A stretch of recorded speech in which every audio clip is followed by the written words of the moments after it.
Welcome to Medicine Matters, the Springer Medicine podcast. In this episode, we're delving into the gut, but not, as you might expect, in relation to gastro or metabolic diseases. Instead, we're taking a look at how our diet and antibiotic intake affect our gut microbiome, and what effect that has on outcomes for people receiving immunotherapy for cancers like leukemia or lymphoma. We'll be hearing from my colleague Shri Ananda and Professor Marion Subklewe from Munich, Germany. She's going to tell us all about the impact of the gut microbiome on CAR T-cell therapy in people with hematologic malignancies. Hello, thank you all for joining us today, and special thanks to Professor Subklewe for talking to us. Thank you for inviting me and giving me the opportunity to talk to you a little bit about this really interesting topic. Please, could you start by telling us a little bit about yourself? So to myself, I'm a hematologist-oncologist and consultant at the Hematology-Oncology department at the LMU in Munich, Germany. That's great. Thank you so much for that. So I'm going to start us off with just the basics, which is, so what is the gut microbiome? And then what is it that's being measured when we say we're testing the microbiome? Yeah, so physiological, our gut microbiome consists of a lot of species, bacteria and fungus. And we discriminate if we look at the gut microbiome and look at stool samples. We looked at the alpha diversity and the beta diversity. So we have a look how many different species and what kind of species are within the gut microbiome, within the stool sample we analyze. And then within the beta diversity, we sort of compare the contexture between, for example, patient or healthy donors and how this differs between the different sort of patient populations or healthy versus patients. What is currently known about the impact of the gut microbiome on the efficacy of CAR T-cell therapies in heme malignancies? Right. So I think it's still a challenging topic because we have a lot of data on the gut microbiome coming from, first of all, allogeneic stem cell transplantation, where GVHD, graft versus host disease of the gut is a great challenge. We also have a lot of data from the gut microbiome from immune checkpoint inhibitors, but also now translating this to other immunotherapies like CAR T cells. And the challenge in this evolving field is that different techniques with different sensitivities are applied to assess the gut microbiome, that we also have heterogeneity between different countries and where people live and eat. There's a high variability. So we have lots of reports addressing the different gut or microbiome contexture, the dysbiosis, if there's a sort of dominance, for example, of a certain species.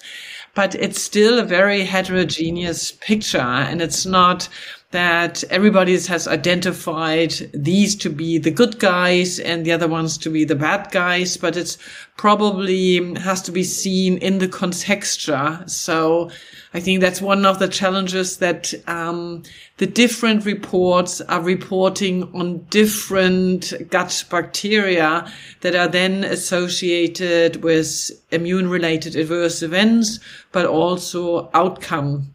So it's a evolving picture that is still, I would say, incompletely understood.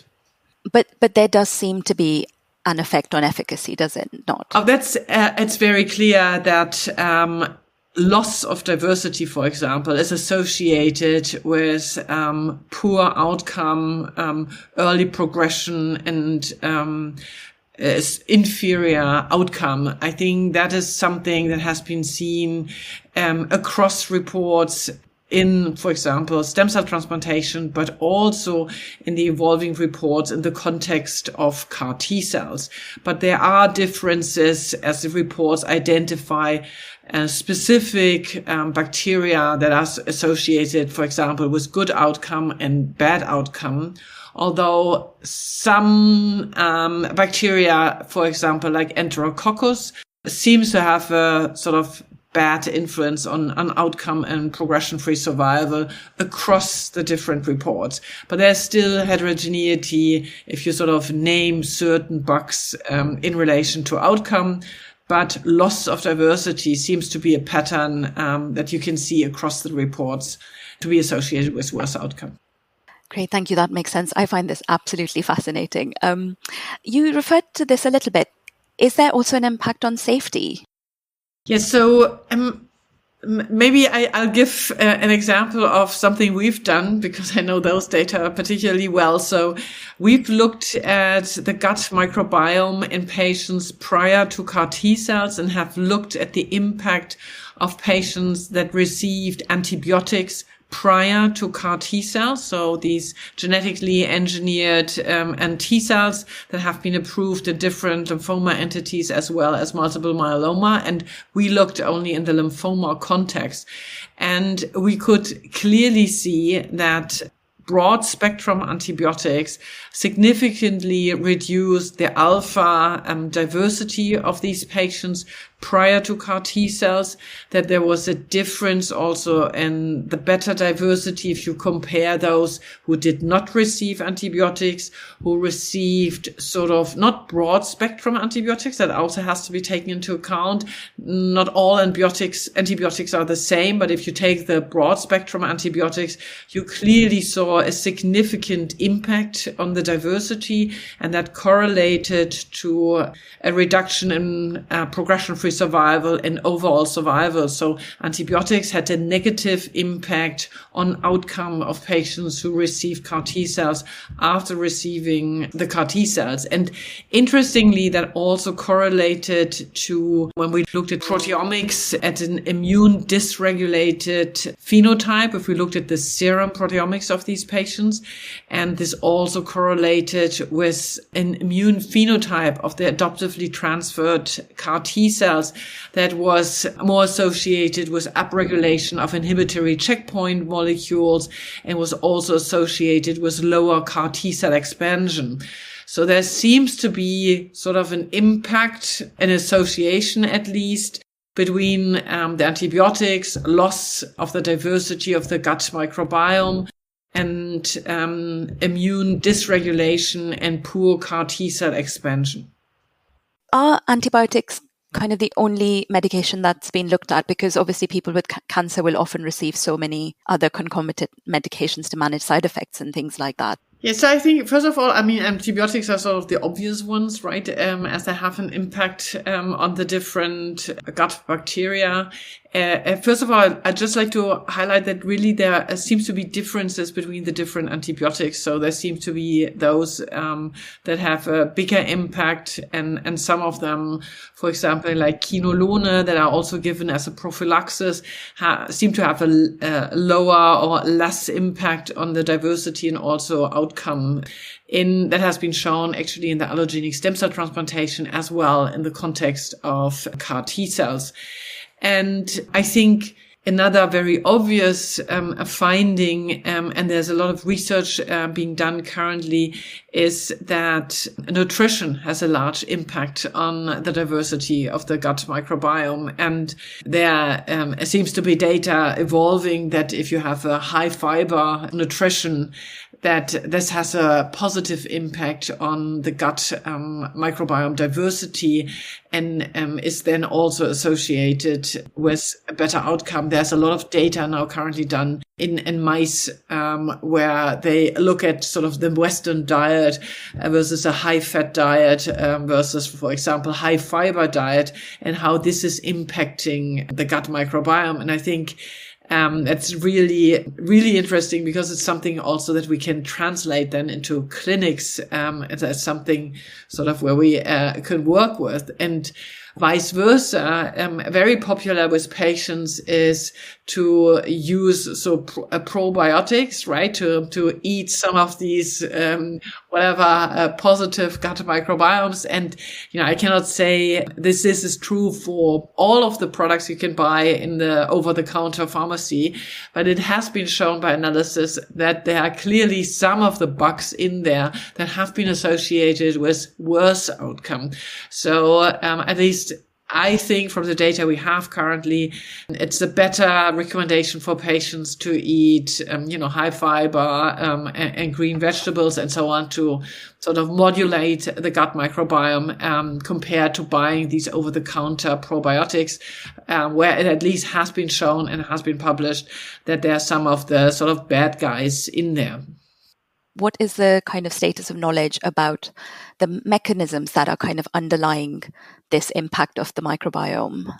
Yeah, I mean, that's like sort of the key question, right? How is this working and how is the communication happening? So I like to mention two aspects. So first of all, we know that there are metabolites secreted also through the gut bacteria that possibly modulate T cells and also antigen presenting cells and thereby could have a direct impact on sort of function of immune effector cells.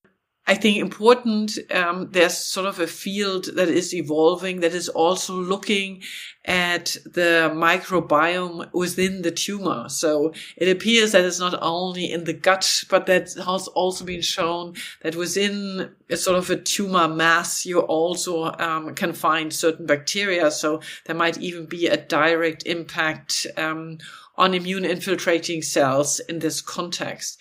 And then a second sort of a possible mode of mechanism. This is still under investigation. And like always in medicine, probably it's not the one mechanism, but it might be different from, bug or clinical scenario and therapy and intervention, is that maybe also certain products or gut bacteria are, taken up and are also presented on antigen presenting cells and thereby could also modulate a T cell or cellular immune responses, either directly, maybe in the context of CAR T cells, but also indirectly modulating T cell responses. So kind of turning to the practical aspect. So what are the implications of the current knowledge with regard to interventions? I know you mentioned, kind of maybe the high fiber diet, but what about FMT or some of the other options?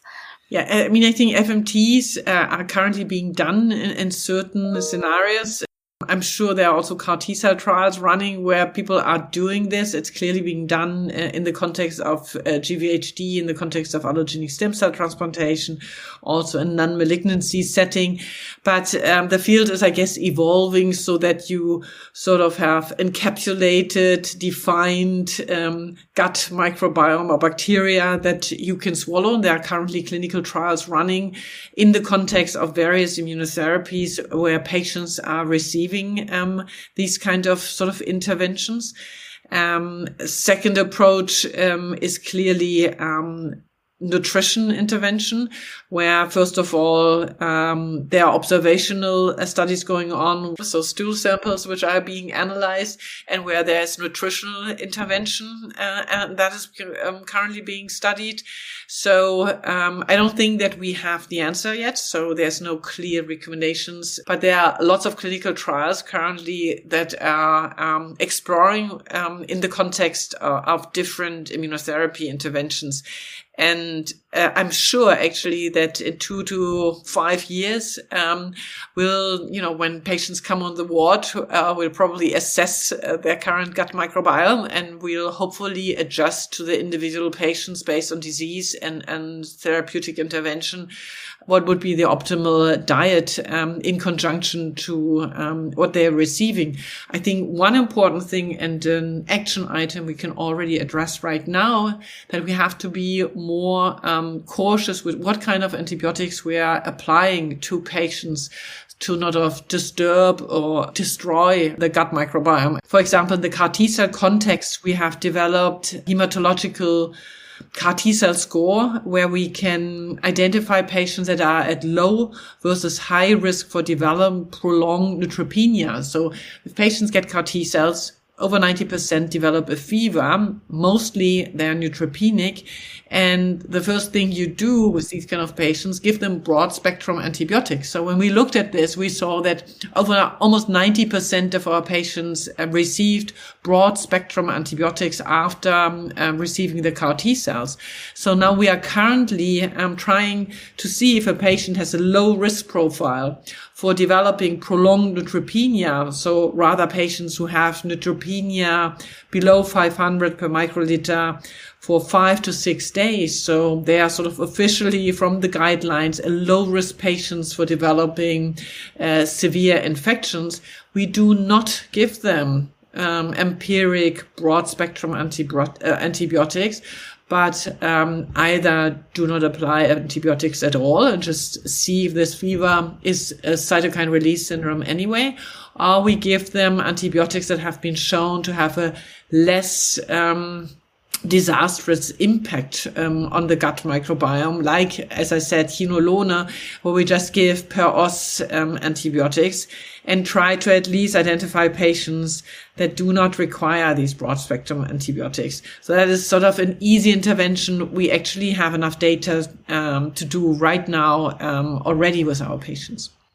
Yeah, and that's a fantastic message for clinicians and something for them to be aware of. Is there any data around like the timing of antibiotic use? So in the CAR T-cell context, we have a lot of data of pre-antibiotics prior to CAR T-cells. We also have some data of antibiotics after CAR T-cells. But I would say this is still very small patient data sets, and it's hard to conclude anything. But clearly, antibiotics prior to CAR T-cells have a negative impact. And if this is to the same extent true after CAR T-cell transfusion, it's really difficult. As I said, almost 90% of these patients currently, with our current guidelines, still receiving broad spectrum antibiotics. So you cannot really discriminate into didn't receive or did receive and correlate this to outcome. So this makes it difficult, but we are currently also looking again at the microbiome and looking at alpha-beta diversity. Thank you so much for that. And actually that translates really nicely into my last question, which is kind of what do you think are the next kind of key research questions that need to be addressed to move this forward, to make some more clear recommendations for clinicians? Yeah, so I think, lots of patients and everybody already knew it, but we really have to think and look at our patients in a more holistic approach. Really nutrition and also how much sports or movement they're doing has a great impact on outcome for different immunotherapy interventions. And it's clearly been shown preclinical that nutrition, but also the amount of exercise you do has a clear impact on different parameters that you can actually measure, like T cell and K cell function. So I think we have to acknowledge that we need to take these aspects into consideration and that they are not irrelevant, and at least monitor what we are doing so that we can learn and correlate this to outcome and be more aware sort of on all the side sort of topics we didn't have on focus when we sort of start with a novel immunotherapy platform or something. Nobody thinks that, exercise might be relevant or if the yogurt is relevant. But I think it might be much more relevant that we think. And this is really a very exciting and evolving field. And I'm convinced that this will be the future. We'll probably have apps or something where we assess nutrition, stool, exercise, and so on, and that will impact patient outcome. But clearly, still lots of things to be learned, and why I think it is challenging and why it sort of is challenged to translate into science or accepted science to some extent. It's because there's so many variables, and it's more difficult to measure and to assess. And it's it's not a lab value that you can measure, but it's a little bit more, I don't know, not more vague, but a little bit more difficult to assess and monitor. And that makes it a little bit harder to conclude. So we need a little bit more time to get answers here.